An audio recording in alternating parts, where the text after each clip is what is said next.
하나님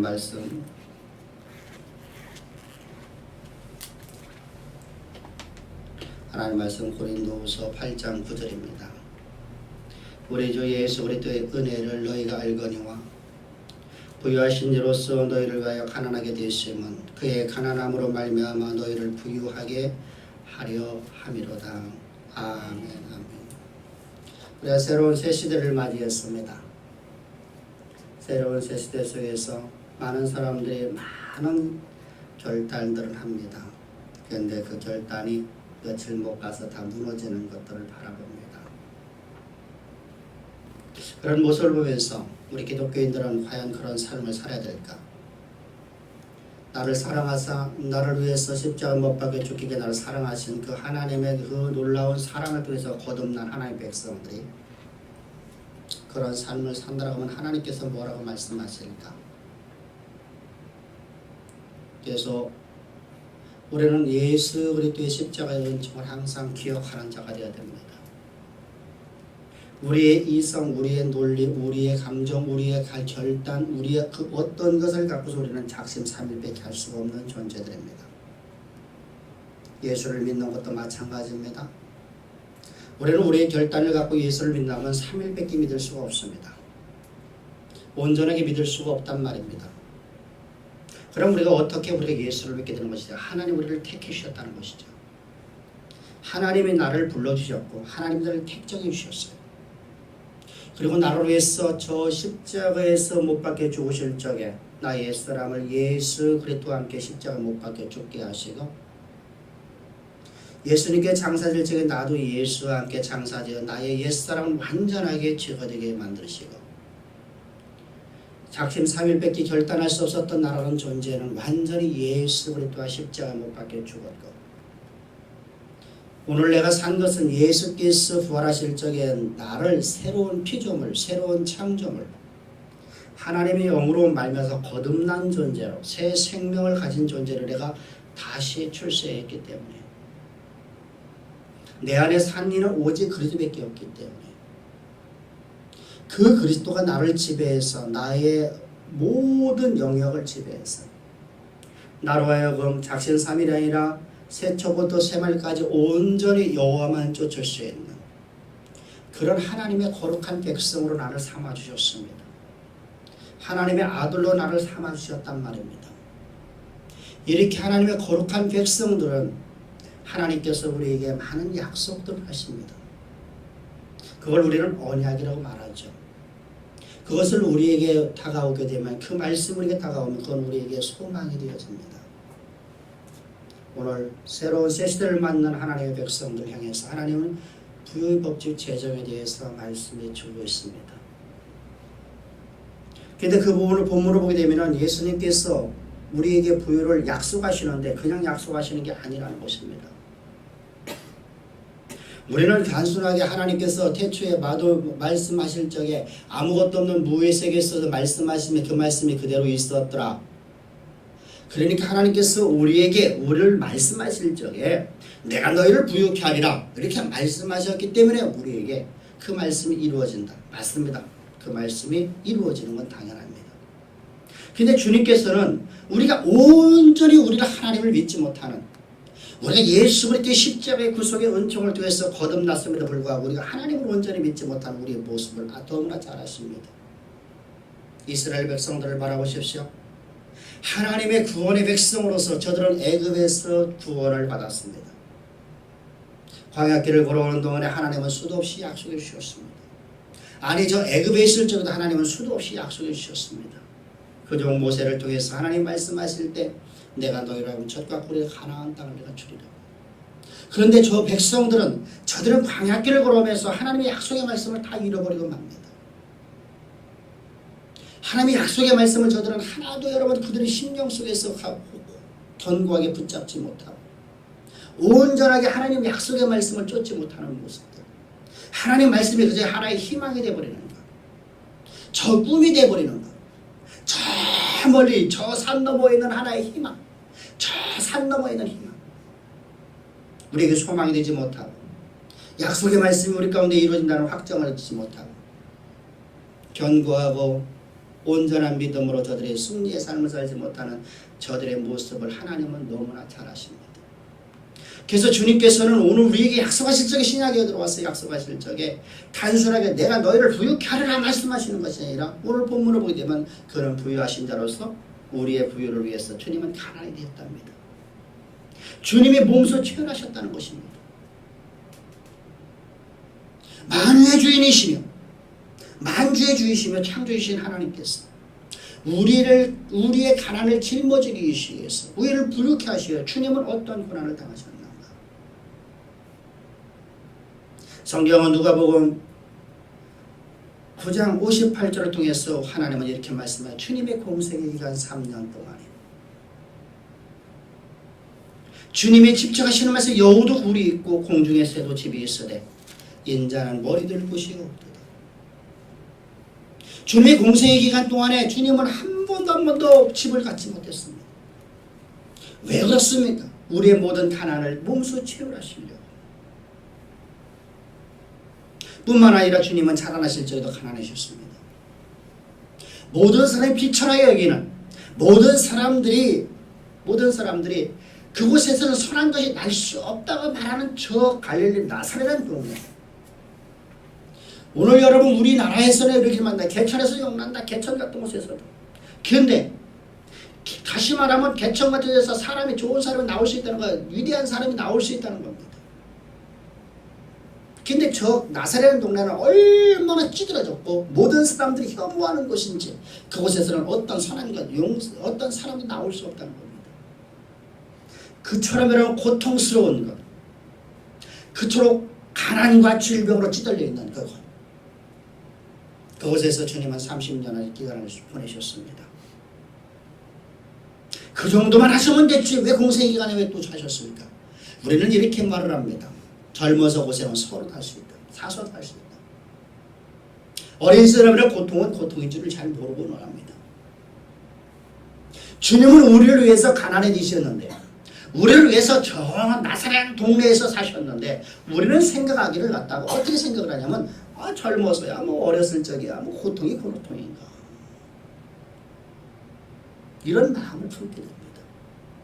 그래서 주님께서는 그러한 우리의 마음을 너무나 잘 아시기에 주님은 공생의 기간도 머리 들 곳 없이 사셨습니다. 뭘 하려고? 우리를 부유케 하시려고. 그 결과 우리에게는 여러분 하나님의 약속의 말씀이 이제 우리에게 주어지게 되는 것입니다. 그 결과 바울을 통해서 하나님은 말씀하십니다. 모세를 통해서 저 이스라엘 백성들에게 내가 너희로 해가 젖과 꿀이는 가나안 땅을 주리라고 약속했던 그 약속의 말씀처럼 우리의 사도인 바울을 통해서 하나님은 말씀하십니다. 내가 너희를 부유케 하리라. 그럼 우리가 어떻게 부유해질 수 있는가? 부유의 법칙이 도대체 우리 가운데 어떻게 이루어질 수 있습니까? 이 약속의 말씀이 우리 가운데 온전히 성취되려면 우리는 신앙하면서 우리는 어떻게 자라나야 될까? 부유의 처방이 도대체 무엇일까? 우리는 알아야 되지 않습니까? 주님이 너희를 부유케 했다고 말씀을 들었는데 그 말씀이 도대체 어떻게 우리가 이루어나갈 걸 알지 못한다면 우리는 여러분 가만히 앉아있게 됩니다. 아무것도 할 수 없게 돼요. 주님께서 우리에게 부유를 할 수 있는 방법을 우리에게 약속해 주시고 있는 것이 있습니다. 우리가 어떤 신앙을 가지라.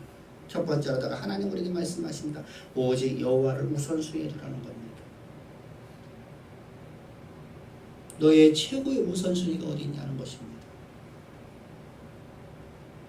자녀에게 있느냐, 부모에게 있느냐, 너의 직장의 상사에게 있느냐, 여호와께 있느냐.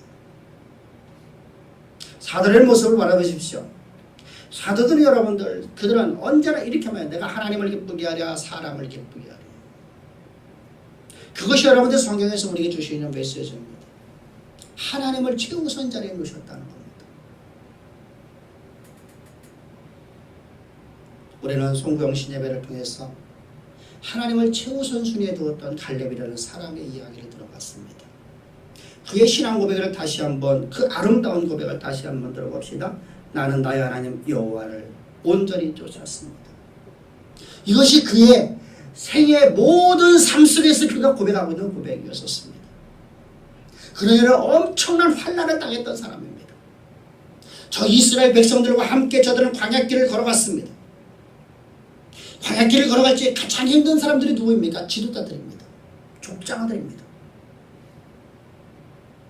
모세와 아론과 그리고 족장들이 가장 힘듭니다. 뒤에서 돌팔매질을 합니다. 뒤에서 욕을 합니다. 뒤에서 고통스럽게 합니다. 그들을 누가 찾아오면 그들은 벌벌벌 떨 수밖에 없습니다. 신경 쓰겠어. 또 어떤 말을 할까? 또 어떻게 나를 괴롭힐까? 여러분 어떻겠습니까?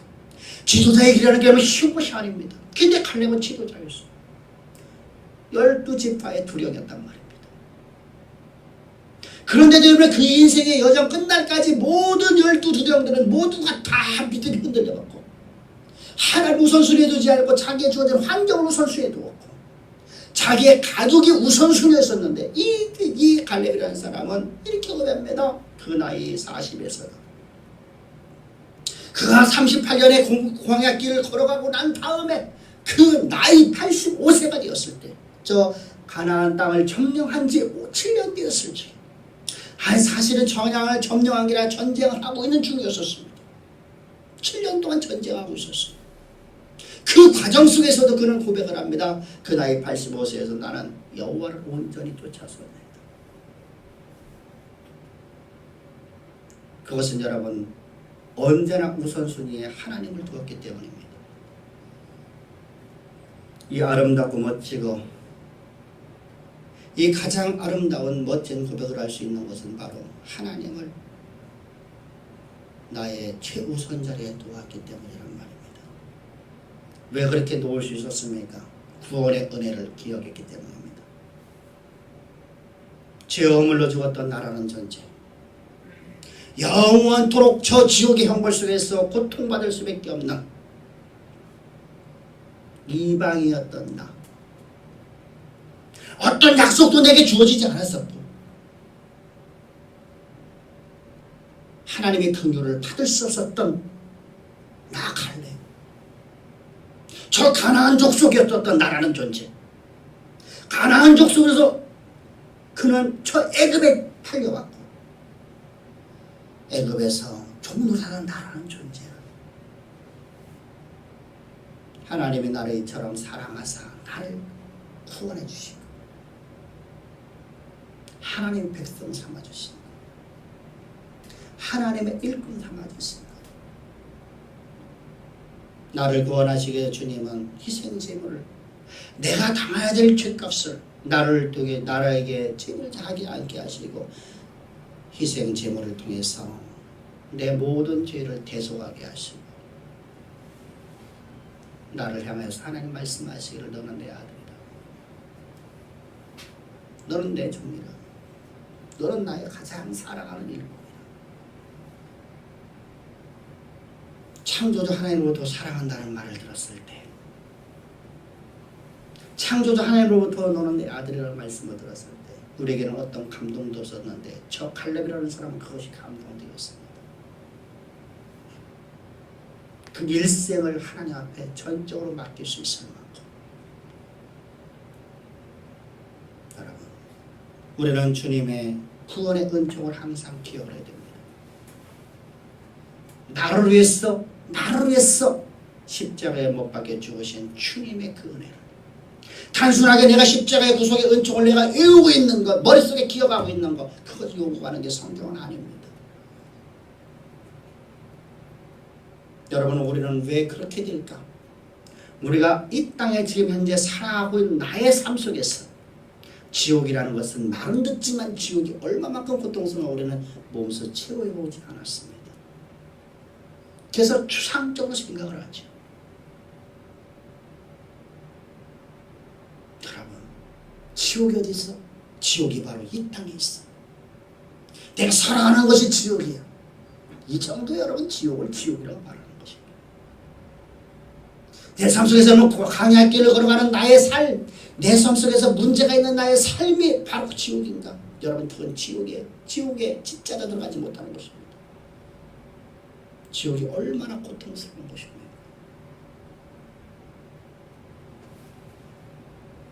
부자와 나사로의 비유를 통해서 지옥을 묘사하고 있지 않습니까?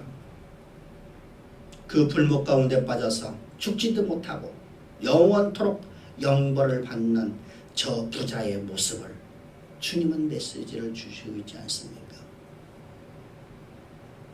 그 고통에서 나를 구원하신 하나님, 그곳에 빠져있는 나, 그곳에 이제 육신의 장막을 벗으면 갈 수밖에 없었던 나라는 좋지. 이런 나를 구원하시기 위해서 하나님은 하늘 영광 다 버리고 죄 있는 욕심의 모양으로 이 땅에 오셔서 십자가에 못 박혀 죽으십니다. 왜 죽으셨습니까? 나의 모든 죄를 대속하시려.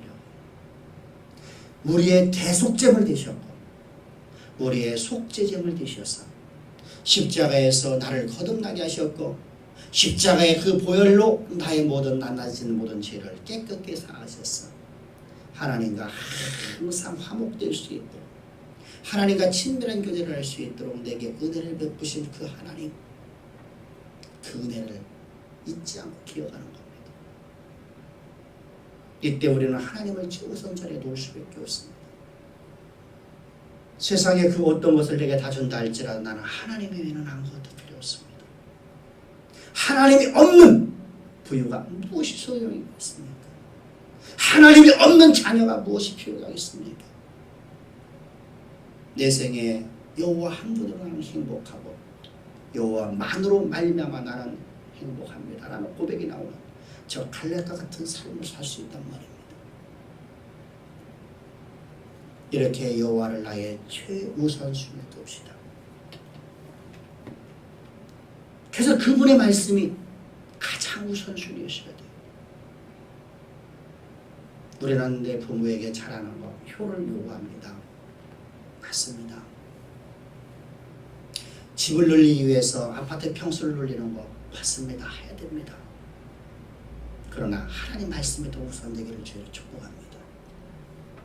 주께서 네 부모를 장사하는 자는 죽은 자들에게 장사하게 두고 너는 나를 쫓아갈 적에 우리를 쫓는 자가 되어야 된단 말입니다.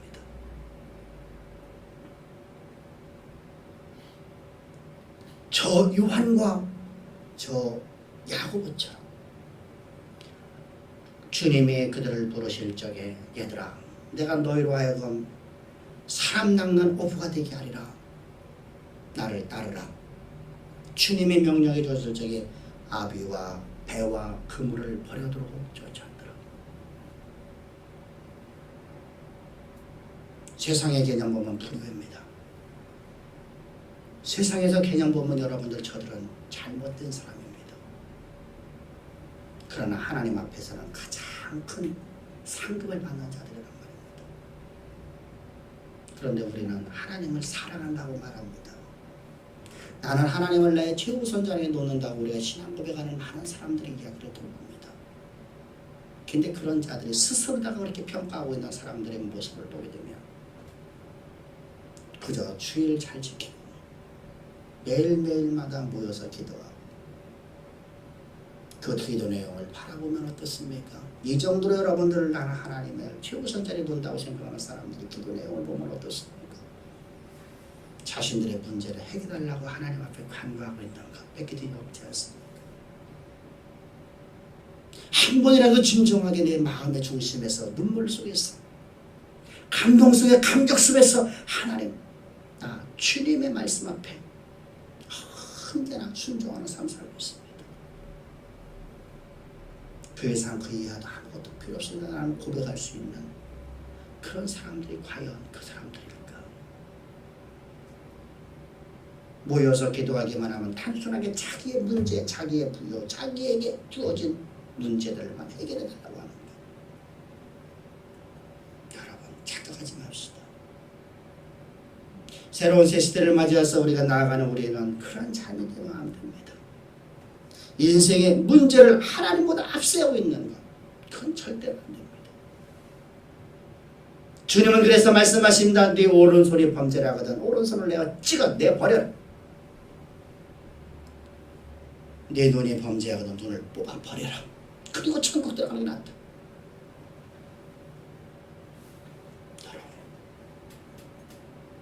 주님의 말씀을 최우선 두십시다. 이렇게 하는 사람을 해서 잠언서 8장 17절부터 18절을 이렇게 말씀하십니다. 나를 사랑하는 자들이 나의 사랑을 입으며 나를 간절히 찾는 자가 나를 만날 것이니라. 부귀가 내게 있고 장관 재물과 의도 그러하니라. 이 말씀 여러분들 우리 기독교가 오해를 했어요. 그래서 너희는 나를 찾아 내 문제를 갖고 하나님 앞에서 부르짖기만 해라. 성경은 그런 적 한 번 없어요. 성경은 이렇게 말씀하십니다. 너의 문제는 이방인들이 구하는 것이다. 너희들의 문제는 오늘 구하고 있는 것이 이방인들이 구하는 것이 하나님의 백성들이 구하는 것이 아니라고 주님은 말씀하시고 있습니다. 근데 왜 이 말씀이 그렇게 왔는지 나는 이해를 못하겠어요. 우리 문제는 주님께 맡기십시다. 여기서 말씀하시는 하나님과 우리의 친밀한 교제를 말하는 것입니다. 하나님 사랑하는 자, 하나님을 나의 인생의 최우선에 두고 있는 사람, 이런 자는 하나님과 항상 친밀한 교제가 있고 하나님의 응답 속에서 살아간다는 겁니다. 오늘도 우리는 날마다 십자가의 그 속의 은총을 기억하면서 주님의 그 놀라운 사랑을 기억하면서 나는 주님의 사랑이 없이는 한 발짝도 걸어갈 수 없습니다. 나는 오늘도 주님이 주시는 힘이 없이는 나는 한 발짝도 일어설 수가 없습니다. 주님, 나는 주님의 십자가의 그 복음이 없이는 살아갈 수 없는 존재입니다. 라고 우리 심령 속에 진정한 고백이 흘러나오며 그것이 나의 신앙 되기를 주의를 축복합니다. 이런 자가 바로 하나님의 말씀을 최우선전에 놓을 수 있단 말입니다. 이것이 부유의 첫 번째 법칙입니다. 두 번째로는 하나님을 경외하는 거예요. 우리가 재정이 든든해지려면 하나님을 경외해야 돼요. 내가 이것 해주십시오, 저것 해주십시오, 하나님 나 부자 만들어 주십시오, 내가 하나님 앞에 내가 헌금 많이 하겠습니다, 이렇게 해서 하나님께 우리에게 부자를 만들어 주는 게 아니란 말입니다. 그건 사탄 관리거든요. 주님은 더 잘하시거든요. 그래요. 우리가 아주 믿음에 연약했을 적에, 이제 예수 믿은 지 1년도 안 되고 2년도 아직 안 됐을 적에, 이때 우리가 그런 기도에도 하나님 응답해 주시죠. 왜? 어린아이가 구한 거기 때문에. 그러나 장성으로 봐요. 장성한 분량으로 2년, 3년 넘어가는 성도들에게 그렇게 기도해도 하나님 응답을 해주잖아. 그래서 여러분 많은 기독교인들이 말하죠.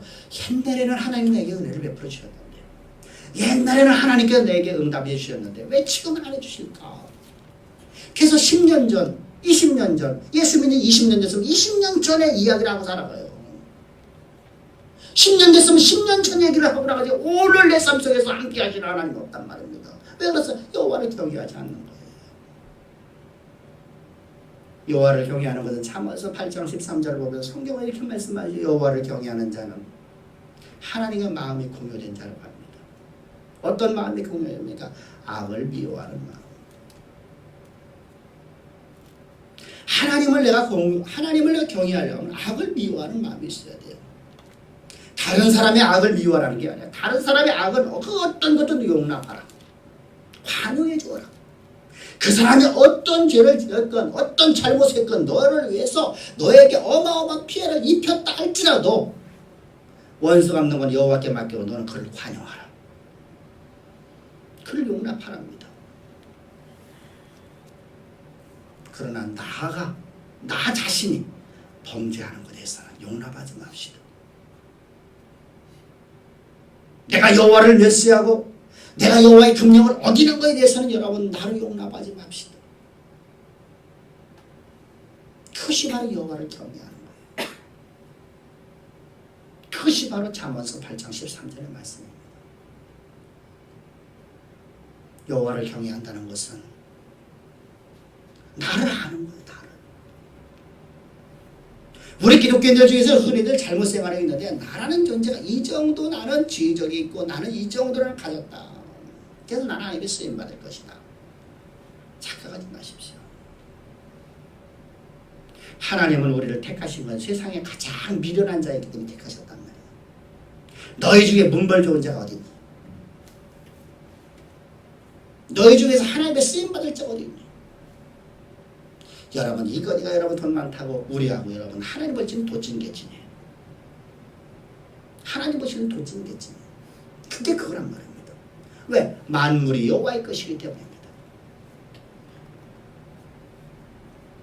그분께서 여러분들을 우리에게 주어진 것 여러분 아무것도 아니에요.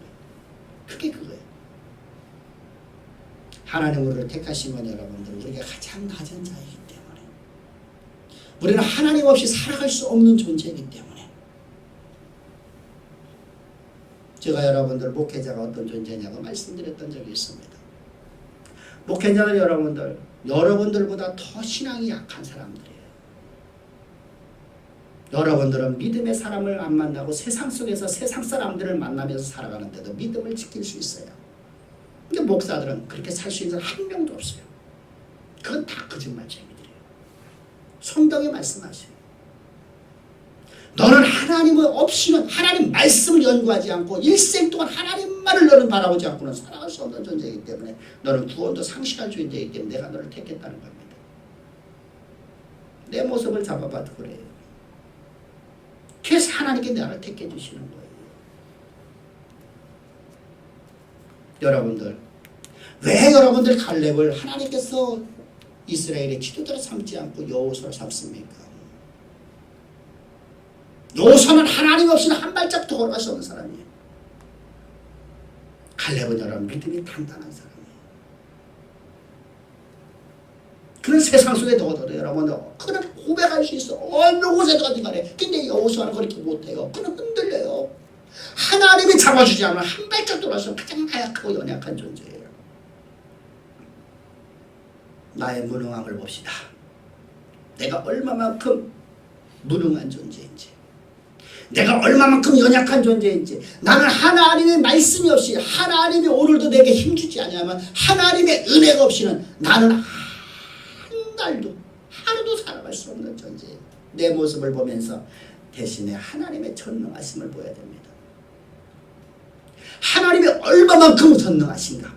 하나님의 만물의 창조주라고 하는 것이 그저 단순하게 우리의 창조주입니다 라고 고백하는 자가 아니라 진정으로 하나님께서 저 아브라함의 고백처럼 없는 것을 있는 것을 부르시는 하나님, 없는 것도 부르시는 하나님을 내가 만나야 됩니다. 아브라함의 하나님이 나의 하나님, 여러분들 모세 하나님이 나의 하나님이라고 고백했던 저 갈렙을 바라보십시오. 우리는 아브라함의 하나님이 나의 하나님, 저 갈렙이 만난 하나님이 나의 하나님이 되어야 됩니다. 이때 우리는 여러분들 그분한테 모든 걸 맡길 수가 있어요. 우리 인생의 모든 문제를 주께 맡기고 너희는 그의 나라와 의를 위해서 구하는 할 수 있단 말입니다. 근데 우리는 하나님을 믿지 못해요. 뭘 믿어요? 나의 기도를 믿으려고 그래요. 내 기도를 믿으려고 그래요. 내가 이만큼 정성을 다했으니까 무속신앙이죠. 내가 이만큼 내가 열심히 했으니까 무속신앙이죠. 한번 빠져있는 잘못된 신앙들을 바라보십시오. 그리고 너를 하나님 사랑한대. 하나님 말씀, 네가 나를 언제 경외했니? 네가 언제 나를 경외했니? 그리고 너는 내게 무엇을 받으려고 하니? 주님은 말씀하십니다. 세 번째는 순종입니다. 하나님을 경외한다는 건 순종하는 거예요. 그럼 어떻게 순종하느냐? 우리의 이성과 우리의 논리에 맞지 않아도 하나님 앞에 순종하는 거예요. 요단의 강물이 흐르고 있습니다. 그것이 범람을 하고 있단 말입니다. 저 헤브론서부터 내려오는 여러분 저 만년설에서 녹아지는 물이 흘러내려와서 저 갈릴리 호수를 타고 내려와서 이제 요단강을 갖다가 지금 범람을 하고 있어요. 비 온 게 아니에요. 이스라엘은 비가 그렇게 내린 적이 없거든요. 저 헤브론 산의 만년설이 흘러내려오는 거예요. 어떻겠습니까? 근데 하나님은 말씀하세요. 너는 걸어 들어가라. 여러분, 겠던 여러분들 제사장들이 하나님의 언약궤를 메고 먼저 들어가지 않습니까? 우리 이성과 상식에 맞지 않거든요. 떠내려가거든요. 우리에게 비상식적인 말씀 주시더라도 주여 토달지 말자 하는 말입니다. 하나님이 이래서나 못해요. 하나님 이래서 못해요. 하나님께서 할 만하기 때문에 하게 하시는 거예요. 우리가 다 할 수 있기 때문에 누구든지 주님의 말씀에 순종할 수 있는 하나님 순종하라고 하지 할 수 없는 것을 갖다가 하라고 하지 적이 한 번도 없으셔요. 근데 우리는 토를 달아요. 나는 이래서 못하고 나는 이래서 못합니다. 11조 못할 사람이 어디 있어요? 11조 못할 사람이 어디 있냐고요. 여러분 한국 기독교 여러분들 30%밖에 11조를 하는 사람이 없답니다. 그리고 여러분들 하나님 경외 안 돼요. 그것도 30% 하는 사람들은 온전한 11조가 거의 없어요. 온전하다고요? 진정으로 내가 오늘 드리는 헌금이 내가 하나님 앞에 예물 드리는 이 생명이 너무 작아서 하나님 진짜 너무 죄송해요. 내 전부를 다 드리고 싶은데 전부를 다 드리는 마음으로 드리지만 이런 마음으로 하나님 앞에 우리가 11조를 드리는 사람이 있습니까? 그저 형식과 의식에 빠져가고 목사가 봐달라고 전해 교회에서 뽐내려고 장로 되려고 그저 헌금하는 것들 그건 순종이 아니에요. 단적인 예를 드린 거예요. 우리 하나님 말씀에 순종합시다. 진정으로 순종합시다. 이것이 바로 여호와를 경외하는 것입니다. 문제중심적으로 가지 맙시다. 그러면 우리 신앙은 파괴될 수밖에 없어요. 문제는 주님 앞에 맡기십시다. 진실로 여러분들 우리 인생 속에 내 인생의 최우선 자리에 여호와 하나님이 있다고 하면 나는 여호와를 경외할 수밖에 없고 그분의 말씀에 순종할 수밖에 없습니다. 모든 문제는 주님 앞에 맡기십시다. 주님께서 여러분 산상수훈을 통해서 말씀하십니다. 마태복음 6장 25절부터 34절을 바라보게 되면 주님은 이렇게 말씀하십니다. 그러므로 내가 너에게 이르노니 목숨을 위하여 무엇을 먹을까 무엇을 마실까 몸을 위하여 무엇을 입을까 염려하지 말라. 목숨이 음식보다 중하지 아니하며 몸이 의복보다 중하지 아니하며 더 중하다는 겁니다.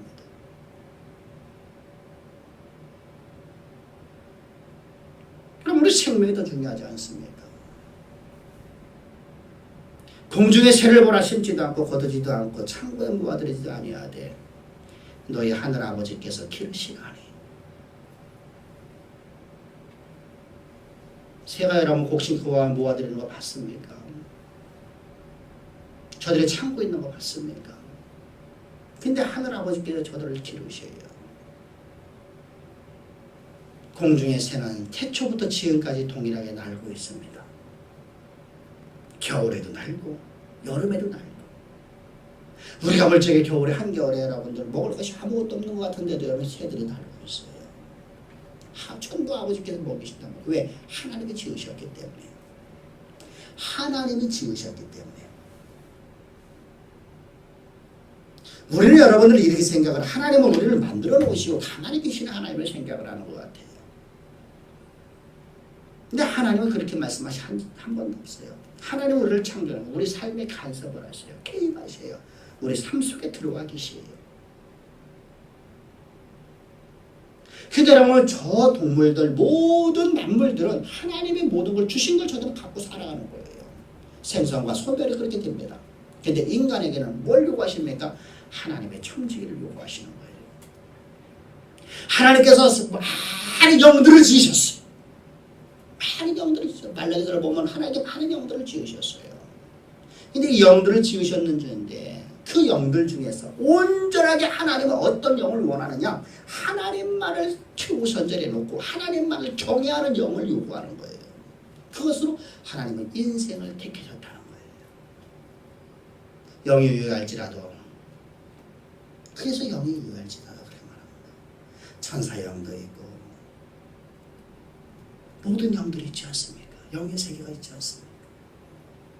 근데 그들을 향해서 하나님께 내 자녀를 하지 않았단 말입니다. 우리를 향해서 하나님 자녀를 하신단 말입니다. 우리만을 택하셨습니다. 인간을 택하셨단 말입니다. 뭐 하시려고? 하나님의 일꾼 삼으시려고. 하나님의 아들 삼으시려고. 근데 내가 너희들이 무엇을 못 주겠니? 네가 네 여호와 앞에 온전해져 봐라. 내가 무엇을 주지 못하겠니? 갈렙이가 여러분들 온전한 여호와를 하나님 쫓았더니 그는 헤브론 땅을 얻게 되지 않습니까?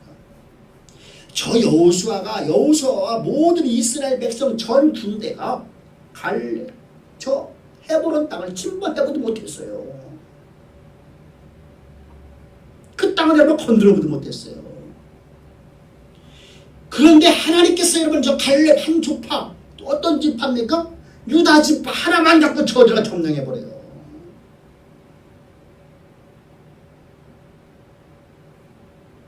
그러면 어땠냐고요.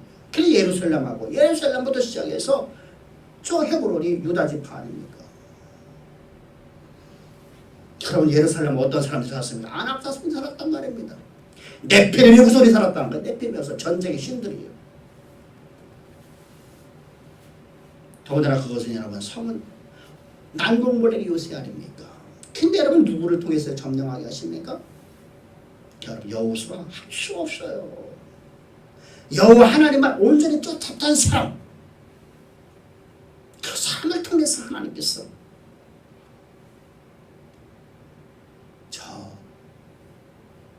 가나안 땅을 주시는 것입니다. 여러분, 하나님은 오늘도 우리 삶 속에 함께 하십니다. 이어서 주님 말씀하십니다. 너희는 이것들보다 귀하지 아니하냐. 너희 중에 누가 염려함으로 키를 한 자라도 알 수 있겠니? 또 너희가 어찌 의복을 위하여 염려하느냐. 들의 백합화가 어떻게 자라는 걸 생각해보라. 수고도 아니하고 길쌈도 아니하느니라. 그러나 내가 너희에게 말하노니 솔로몬의 모든 영광으로도 입은 것이 이 꽃 하나만 갖지 못하느니라. 오늘 있다가 내일 아궁에 던져지는 들풀도 하나님의 이렇게 입히시거늘 하물며 너희를 까보냐. 믿음이 적은 자들아. 믿음이 적은 자들아. 그러므로 염려하여 이르기를 무엇을 먹을까 무엇을 입을까 무엇을 마실까 하지 말라. 이는 다 이방인들이 구하는 것이라. 믿음이 작다니까 믿음이 큰 분량도 있고 작은 분량도 있구나. 그런 얘기가 아니에요. 믿음은 하나님께 주신 선물이기 때문에 모두가 다 동일하게 믿음이 주어졌어요. 여러분 모두에게 동일하게 믿음을 줘요. 근데 믿음을 사용하지 않는 거예요. 하나님이 여러분이 주신 믿음을 사용하지 않고 뭐 갖고 살아가냐면 내 이성을 갖고 살아가려고 해요. 내 상식을 갖고 살아가려고. 상식을 십자가에 못 박지 못해요. 왜? 죽을 것 같으니까. 상식적인 삶을 사는 것이 나는 살 것 같으니까. 다시 말하면 이방인들의 삶이 더 아름다워 보이니까.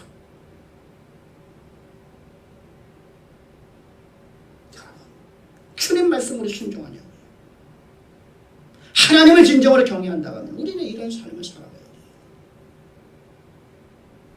그래서 나는 날마다 몸부림쳐야 된단 말입니다. 하나님 약속의 말씀에 내 전 존재를 걸고 나는 몸부림쳐야 된단 말입니다. 어떻게 몸부림칩니까? 나를 살려내는 몸부림이 있어야 됩니다. 그래서 바울이 이렇게 말하면 나는 날마다 죽노라. 나는 날마다 죽노라.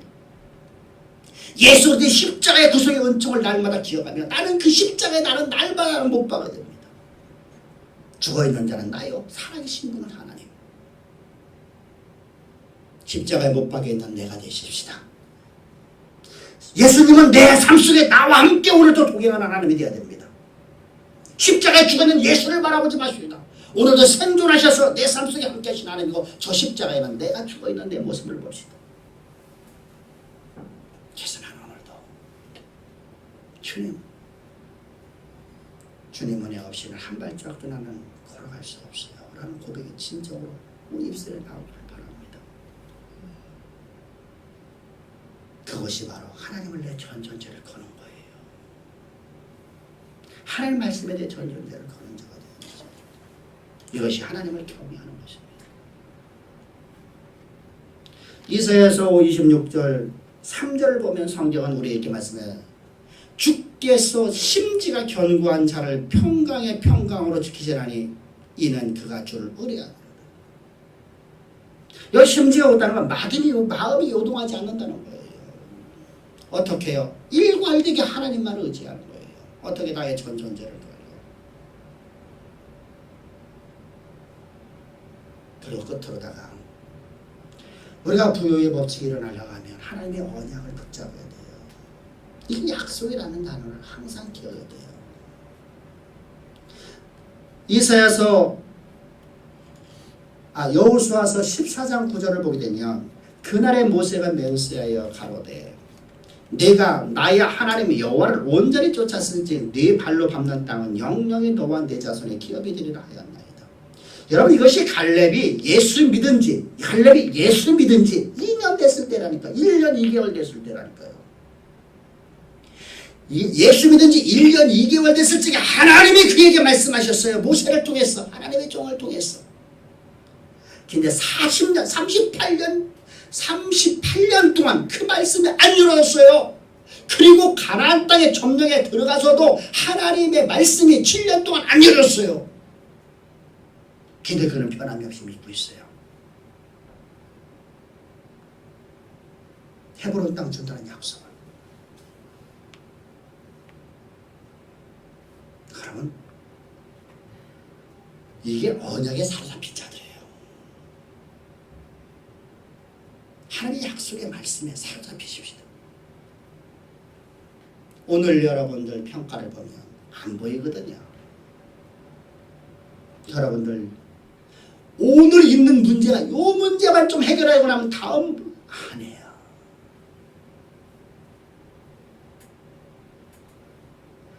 오늘 여러분들 요것만큼 이루어지면 나는 하나님 찬양하고 경배할 것 같다.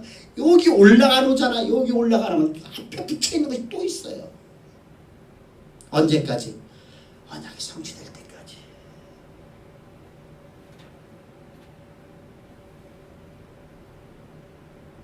앞에는 첩첩산중이에요. 근데 우리는 여러분들 눈앞에 있는 것만 바라본단 말이에요. 하나님은 모든 우리 인생에 처음부터 끝까지 세초부터 세발까지 다 보고 있잖아요. 그리고 하나님 말씀해 주시는 거예요.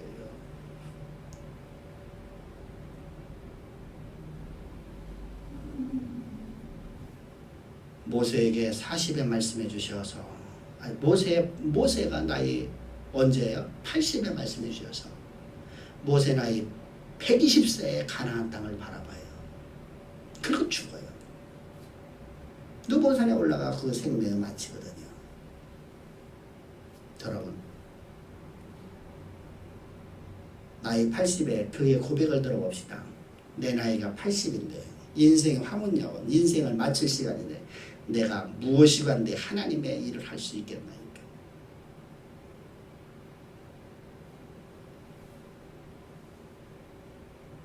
왜 하나님 말씀하시잖아요. 약속하시잖아요. 폐기될 것처럼 보이죠. 하나의 약속이 그저 하나의 우리에게 꿈을 주는 것, 하나의 비전 주는 것처럼 보이죠. 근데 그 말씀은 그렇지 않았어요. 여러분 우리가 모세라고 생각해 보자고요. 꿈 같은 얘기 안 해요. 근데 그 말씀이 그대로 성취되었어요. 모세는 그때 120세가 살 거 생각을 해봤나고요. 내 나이 80에 이제 죽을 날이 며칠 안 남았는데요. 여러분 하나님의 약속의 말씀에 내 전존재를 겁시다. 아멘. 이게 바로 소망을 잡은 자들이에요. 이 소망이 있는 사람이야. 이런 사람이 바로 아브라함이야. 아브라함. 로마서 4장을 보게 되면 17절부터 21절에 이렇게 말씀하십니다. 기록된 바 내가 너를 많은 조상의 많은 민족의 조상으로 세웠다 하신 것 같으니 그가 믿은 바 하나님은 죽은 자를 살리시며 없는 것을 있는 것 같이 부르시는 이시니라. 여러분 보면 아브라함에게 하나님께서 75세에 꿈을 심어준 것처럼 보여줬어요. 이 약속의 말씀. 근데 아브라함은 그 말씀을 꿈으로 받지 않냐고. 뭐로 받았다는 거예요? 비전으로 받지 않고 소망으로 받았다는 거예요. 언약으로 받았다는 거예요. 그 말씀이 반드시 이루어질 것을 확정했다는 거예요. 아브라함이 바랄 수 없는 게 바라고 믿었으니 네 후손이 이와 같으리라 하신 말씀대로 많은 민족의 뜻을 하려 하심이라. 그 나이가 100세에 되어 자기 몸이 죽은 것 같고 사라의 태가 죽은 것 같으면 알고도 믿음이 약해지고 믿음이 없어 하나님의 약속을 의심하지 않고. 이게 아브라함의 평가예요. 신약에서 아브라함의 평가. 왜 아브라함을 믿음의 조상이라고 말하는 거야? 약속의 말씀을 자기 환경과 조건과 주어진 것에서 믿지 않았다는 거예요. 그리고 최선의 삶을 살아갑니다. 언약을 성취하기 위해서 그는 최선의 삶을 살아갑니다. 그랬더니 그에게 그 말씀이 그대로 이루어졌더라. 할렐루야. 오늘 주님은 우리에게 말씀하셨습니다. 하나님께서 우리에게 부유의 법칙을 알려주셨습니다. 우리가 제정으로서 첫 번째 시간으로 부유가 되려고 하면 첫 번째 어떻게 됩니까? 하나님을 최우선 자리에 두라. 두 번째 여호와를 경외해라. 세 번째 하나님의 약속의 말씀 곧 언약을 내 소망으로 품으라. 여러분, 그래서 여러분들의 삶 속에서 새로운 이 시대를 걸어가는 여러분들의 삶 속에서 이 약속의 말씀이 그대로 성취되어 생활에는 여러분들이 모두가 하나님 앞에 감사하고 여러분의 인생의 새말 속에서 인생의 새말에서 저 갈렙처럼 아름다운 신앙 고백, 나는 여호와를 온전히 쫓았나이다. 이런 고백이 흘러나올 수 있기를 주님을 축복합니다. 기도드리겠습니다. 아버지 하나님, 감사와 찬양과 영광을 주께 돌립니다. 우리를 이처럼 사랑하사 오늘도 우리에게 할렐루야 약속의 말씀을 주시니 감사합니다. 이 말씀이 그저 하나의 우리의 관념이 되지 않고 우리의 삶으로 지배하여 하나님의 영광에 이룰 수 있도록 주께서 은혜 위에 은혜를 더하실 줄을 믿사오며 감사하며 예수님의 이름으로 기도합니다. 아멘. 우리 옆 사람들한테